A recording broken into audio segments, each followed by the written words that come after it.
Terima kasih pemirsa, Anda masih bersama kami di Cerita Wanita dan masih dengan Pok Silvi yang saat ini masih selalu cantik, dan kita akan cerita banyak lagi tentang beliau, yaitu pengalamannya. Nah, sekarang saya mau tanya nih, Pok Silvi, kan Pok kan berkarir nih sebagai birokrat, sekarang masuk menjadi politisi juga.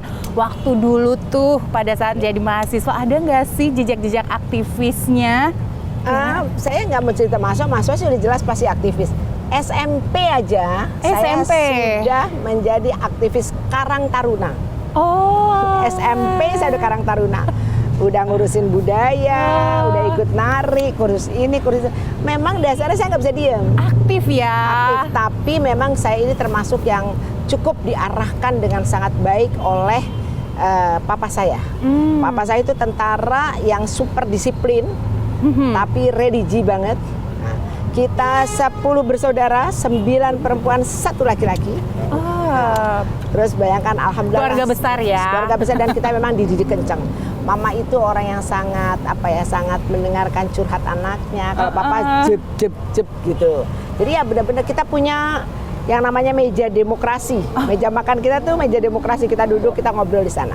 Kalau tadi Ibu mengatakan bahwa biasanya di keluarga Ibu itu akan ada bertemu di mana ada meja demokrasi. Nah, ini meja demokrasi seperti apa sih yang diajarkan oleh ayah Ibu? Ya, saya tadi di awal bilang papa saya itu mendidik kita dunia akhirat ya. Artinya gini, dia harus mandiri, harus cerdas, mengerti banyak hal, tapi agama nggak boleh tinggal, gitu ya.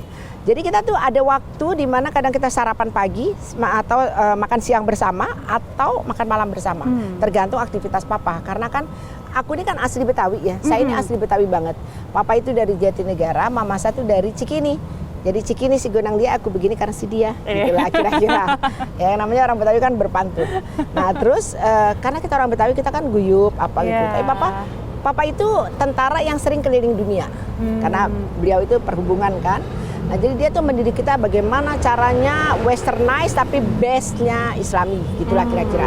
Terus kita punya meja makan. Meja makan kan kami ini semua bersepuluh.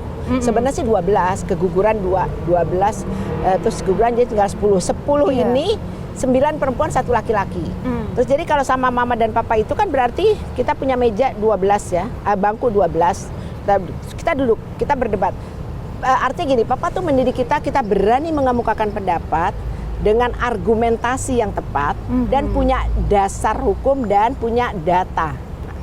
Terus kalau misalnya contoh kecil aja di meja makan nih kita. Siapa yang ingin menyampaikan pendapat atau ada ini nggak, ada sesuatu nggak kira-kira yang ingin disampaikan? Langsung deh, misalnya salah satu dari kami nih, Papa boleh nggak kita camping? Terus Papa langsung nanti camping gitu kan? Iya camping. Kamu tahu nggak arti camping? Nah gitu, kira-kira seperti itu. Terus udah gitu, camping. Kalau kamu belum tahu arti camping yang sesungguhnya, Papa tuh punya tuh ada kayak kita, kalau kita bilang kayak library gitu ya, perpustakaan di rumah tuh ada namanya Britannica Encyclopedia, ada Americana Encyclopedia. Kamu baca dulu apa arti camping sana. Kalau kamu sudah bisa jelaskan sama Papa apa awal kata camping itu, maknanya apa, tujuannya apa, manfaat kamu apa, baru kamu bisa berdebat dan nanti Papa tentukan boleh atau tidak. Jadi kita tuh langsung wah saling ngebantu nih. Jadi itulah kita kompak gitu ya, kita solid juga. We are the dream team, saya suka bilang gitu. Kita cari, kamu kan pengen camping begini, artinya begini, camping itu ada di mana aja, di awal dari kota mana. Nah udah kita debat lagi. Sampai akhirnya Papa memutuskan yes camping atau jangan dulu. Nah ketika sudah diputuskan itu kita semua taat. Jadi artinya kayak seperti demokrasi itu, kalau kita sudah terpilih satu presiden atau sudah terpilih sesamuan dan sesuai dengan hasil demokrasi, kita harus taat. Dia pemimpin kita, udah. Papa bilang katakan yes pergi, kita bilang tidak, wah kita cari ilmu lagi, belajar lagi. Nah itulah dilatih untuk berargumentasi kritis dan berani mengungkapkan pendapat ya. Kalau kita kalah, kita harus punya jiwa yes aku kalah, aku harus belajar lagi. Ketika menang tidak boleh sombong. Jadi kalah tidak boleh takut, karena kekalahan itu pasti akan selalu aja terjadi. Karena betul. Yang penting tetap optimis ya, Pok ya. Tetap optimis, tetap bergerak, tetap semangat. Oh, tetap bergerak dan tetap semangat. Iya. Pok, nih kan Pok sekarang ada di sebagai politisi. pasti bersaing, tadi sempat juga disinggung, tidak hanya di antara perempuan tapi di antara laki-laki. Nah, tantangannya seperti apa sih, Pok? Kalau jadi politisi, apalagi nih, Pok sering sekali mendapat jabatan menjadi politisi. Bukan, perempuan pertama birokrat loh. Ya. Hebat banget loh ini. Alhamdulillah sih. Mungkin kali gubernur-gubernur ngelihat kali ini anak kok ya, walaupun dikoranin, dibully, di apa gitu, tapi tetap senyum. Memang saya diajarin gitulah. Pokoknya orang tidak boleh hati kita tahu apa yang perasaan kita. Pokoknya di wajah bagaimana kita menampakkan bahwa kita happy, kita menerima pendapat orang, kita berpikir gitu ya. Jadi akhirnya orang nggak bikin ini orang kayaknya tersiksa itu. Enggak, karena kita udah terbiasa. Semua perasaan kita akan tumpahkan, kita akan diskusi dengan keluarga atau ke Yang Maha Kuasa. Kita hampir sih, alhamdulillah dari kecil kita dididik bangun 2/3 malam, kita sholat, kita dialog sama Tuhan gitu ya. Nah jadi apa sih tantangannya? Ya tantangannya yang pertama, kita harus one step ahead dari yang memang kita harus bersaing. Tapi kita nggak boleh musuhan. Kita itu menurut saya harus terus bermitra dan bersilaturahim. Biasa kan, maaf ya dulu ya. Dulu itu kan laki-laki kan kayaknya nggak mau ya, kayaknya agak gengsi kalau dipimpin sama perempuan gitu kan.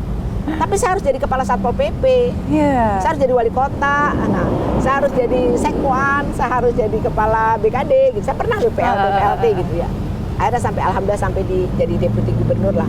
Nah di sini kita harus sekalipun Anda di bawah saya, artinya Anda laki-laki itu saya yang pimpin karena saya wali kota. Tapi saya menghargai dia sebagai laki-laki.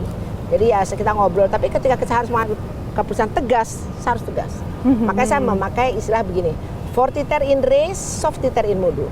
Tegas dalam prinsip, luwes ketika menerapkannya. Jadi artinya how to communicate. Bagaimana kita berkomunikasi, nggak harus memaksakan kehendak. Kita berdialog, kita ngajak ngomong. Kalau kita kalah, terus ajarin. Nah, kalau kita menang, Anda harus banyak belajar. Nah, seperti itu. Jadi kita benar-benar bermitra. Jadi tidak mencari musuh, tidak sampai harus sekarang, berkompetisi. Betul. Apapun yang berkompetisi wajib. Nah, berkompetisi wajib, tapi nggak harus jadi musuh. Iya, betul. Gitu. Jadi saya suka mengatakan begini. Kalau sama cowok-cowok saya bilang begini. Ketika Anda mengatakan tidak, katakanlah dengan senyum, tidak itu. Dan ketika Anda misalnya harus, ini bisa nggak? Bisa, katakan aja bisa. Nanti kan jadi learning by doing. Sambil kita jalan, saya belajar, oh ini begini, oh begini, begitu. Jadi jangan semua terlalu kaku. Misalnya, boleh nggak begini? Oh tidak bisa, nggak bisa. Seperti contoh gini, ketika saya kepala dinas pendidikan, semua kan sudah based on IT. Masuk udah sampai sekarang alhamdulillah lebih bagus lagi. Terus misalnya orang bilang, Bu, Ibu kepala dinas, boleh nggak ya saya masuk ke SMP favorit? Terus dulu Smabel itu top ya, SMA 115 di Tebet, Jakarta Selatan, keren itu Pak. Boleh nggak sama Susana gini? Wah, yang ngomong pejabat tinggi pemerintah pusat. Saya bilang boleh ya gitu. Muka kita dengan sumbernya boleh dong gitu. Wah, katanya udah based on AI, tapi kok boleh? Iya boleh. Silakan, ini ada aturannya ini. Ya semuanya ikutin aturan. Ketika nggak lulus, kok saya nggak lulus Bu? Ya artinya kan memenuhi syarat. Tapi jangan khawatir. Masih ada kesempatan. Bagaimana bisa ada kesempatan? Kemungkinan mereka masuk, mereka nggak pilih itu. Ada yang diajak ke luar negeri orang tuanya, ada yang pindah, sehingga ada waktu luang, bangku kosong kan? Nah itu, jadi bagaimana kita mengkomunikasikannya itu dengan sangat baik, sehingga orang nggak merasa didikte, orang nggak merasa tidak bisa, nggak kaku. Gitu. Tidak kaku, fleksibel, tapi tetap terkoordinasi ya Ibu ya. Ya, Po Sylvie, nanti kita akan lanjutkan lagi perbincangan kita usai jeda berikut. Tetaplah bersama kami di Cerita Wanita.